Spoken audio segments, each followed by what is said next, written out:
So I want to ask, man, kind of like wrapping everything up. I want to talk about you, man. Like how have you like because a lot of people the last time they've seen you was from the documentary, and that was 30. That was almost 30 years ago. Talk about Right. how you've changed as a person and how you've grown and like your status today. Like when you hope to get out and just the different man you are because you're not the same man you were when Thug Life in DC came out. So talk a little bit about that. Nah, I matured. I grew. I grew, and inshallah, I'll be home in a couple of months. But I grew. I look at things different now. You know what I mean? Mhm. I understand the value of things. I understand the value of life. I understand the value of being a human being, of being a Muslim. So I try to practice what I preach. Like I'm telling you, I'm Muslim. So of course I'm gonna pray 5 times a day, Mhm. and been doing it for like 15 years straight. So I what I am who I say I am. However I present myself to you, that's what you're gonna get. I ain't never been fake. Mhm. I've been real all my life, Zach. I ain't never been fake. I keep it cool. I keep it respectful.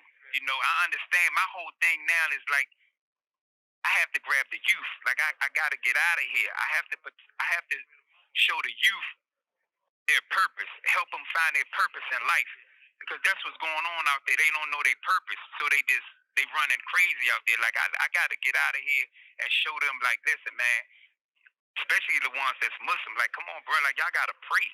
There's Mhm. no way you can say you Muslim and y'all not praying. Even with the women, like you can't say you Muslim and you walking around here without your hijab on. Mhm. Like what is you doing? Like what are you doing?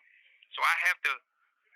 Yeah, I gotta get out of here. I gotta help. I got That's my purpose. That's my aim. Mhm. You know, with the books I wrote, like Defeating the Bully, it was a little girl who had committed suicide in Texas because she was being bullied over Mhm. something she did, and she ended up killing herself. Then there was a little boy in Ohio who killed himself, and I'm like, I see people being bullied every day. I was a bully at one point in time. I done got bullied, as a kid. Mhm. So for a person to think that the only result of that is to commit suicide or self mutilation, like that touched me. You know what I mean? Mhm. So this is now I put myself out there. It's like now I'm an advocate for that. Like I'm gonna speak to the youth about being bullied. Like I have to save them. Like I got y'all. But even in here, I just try to stay positive. I used to indulge in things. I used to be, what I mean, get high. But Mhm. now, I'm older now. Even in my 30s, I was more mature. Like, okay, I see things a little different now. Like I don't want to spend the rest of my life in it. Even like with the assistant chief of police, she wrote a recommendation of like, don't let him out. We don't want him back in D.C. He should spend the rest of his life in prison. And that bothers me, for somebody to speak like that about me that don't even know me. Like you haven't had one conversation with me in here. You don't know what I've been doing in prison. I've been mentoring families. I've Mhm. been paying for funerals. I've done a lot of good stuff in here that the average person on the streets didn't even do. So for you to say that about me and you don't even know me, like, oh, I don't hate police. It's like I don't have a hatred towards policemen. Like that incident that took place, was an unfortunate, bad situation. Like I ain't like, come on, nah. Yeah, and that's why, man. That's why we do this, man, because we're trying to make sure we trying to let people see the real you, man. People judging you off of something that you did when you was Yeah, then you're looking at a 16. kid. First of all, you're looking at a 17-year-old, 18-year-old speaking.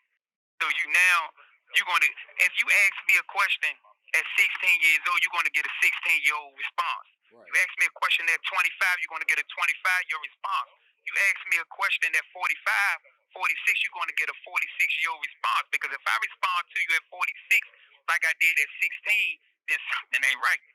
Like it's hard to maintain, even in this place. Like prison don't rehabilitate you. That's what the people have to understand. Prison don't rehabilitate you. You know what I mean? It takes a lot of strength, a mental strength, spiritual strength, emotional strength, and a good supportive family cast for a person to change in here. Because niggas do shit on the streets and they come in here and do the same thing. Like the other day we were speaking, the man was speaking, and I said everybody want to get out of jail, but to go get out of jail to do what?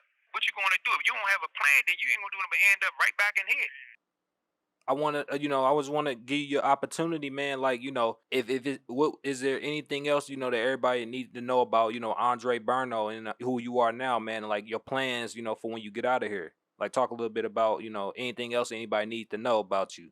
We're gonna keep the plans a secret because it's gonna be a beautiful thing. Okay. All right, for sure. I'm Malcolm X of my generation. This gonna be a beautiful thing. We got to keep the plans a secret. But like I got a lot of things lined up. I got a lot of people supporting me, waiting on me to come out, come out of prison.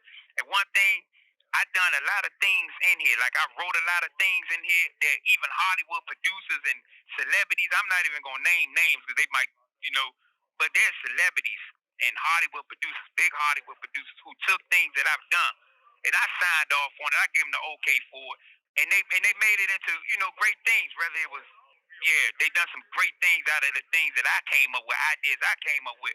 But these are the same people who wouldn't even speak on my behalf. You know what I mean? I'm gonna say one name, Claire Fleming. You know what I mean? She took a poem I wrote, and this poem is doing good. And the sister from Black Panther, she, they did this animated film on a poem I wrote. And all I was saying, like, listen, you can have it. I don't even care about the poem. Like, y'all can have it. I signed the rights over to him. And I'm just like, speak on my behalf. Like, help me get out. And there's other celebrities who sent messages like, man, you're very talented. We like this, this little sitcom script you wrote.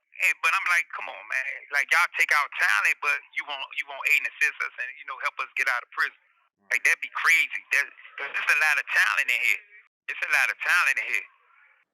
Hey, well, hey, like I said, man, I always appreciate you, sitting down with me, man. I don't want to, hold you up too long. I know we running low on time, man, but I just want to say thank you for sitting down with me, OG. You know what I'm saying? We want to make sure we get your story out there, man. Hey, man, it's all for dua for me, man.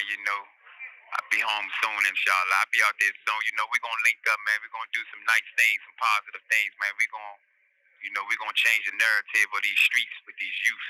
Yes, sir. All right, Aundrey Hey, Burno. Appreciate you, man.